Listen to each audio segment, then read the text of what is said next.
साहेब बंदगी साहेब सदगुरु कबीर साहेब कहे, सुमरन की सुधियो करो, सुमरन की सुधियो करो न जोगागर पनिहारी। हाले डोले सुरती में, हाले डोले सुरती में न कहे कबीर विचारी। सदगुरु कबीर साहेब कहे, जेवी रीते पनिहारी रस्ताમાં હાલતા ચાલતા ને ડોલતા, જેવી રીતે પનિહારી રસ્તામાં હાલતા ચાલતા ને ડોલતા બહેનપણીઓ સાથે વાતો કરતા કરતા, પોતાની બહેનપણીઓ સાથે વાતો કરતા કરતા પણ પોતાના માથે લીધેલા બેડા ઉપરથી પોતાની સુરતી હટાવતા નથી અને પોતાના માથા પર છૂટા બેડા હોય, રસ્તામાં ખાડા ટેકરા વાળા રસ્તામાં વાતો કરતા હોય અને તેની સુરતી એ બેડામાં બાંધી દીધેલી હોય છે। તેવી જ રીતે સાહેબ કહે કે હંસ જનોએ પણ નામ સ્મરણમાં પોતાની સુરતા સતત જાગૃત રાખવી જોઈએ।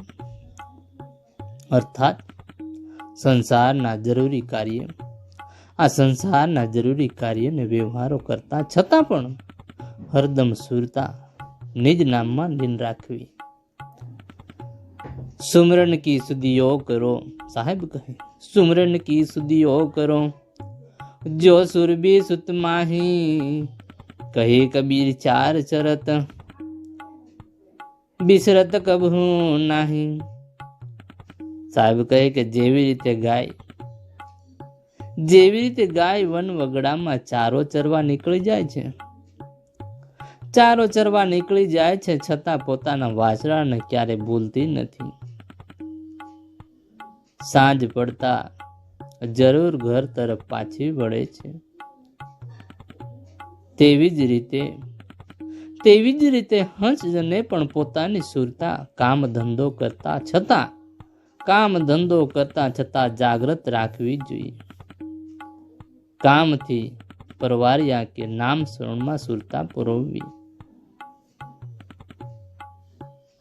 सुमरन की सुधियो करो जो सुई में डोरी, कहे कबीर छूटो नहीं चले ओर की ओर। साहेब કહે છે કે જેવી રીતે સોયમાં પરોવાયેલો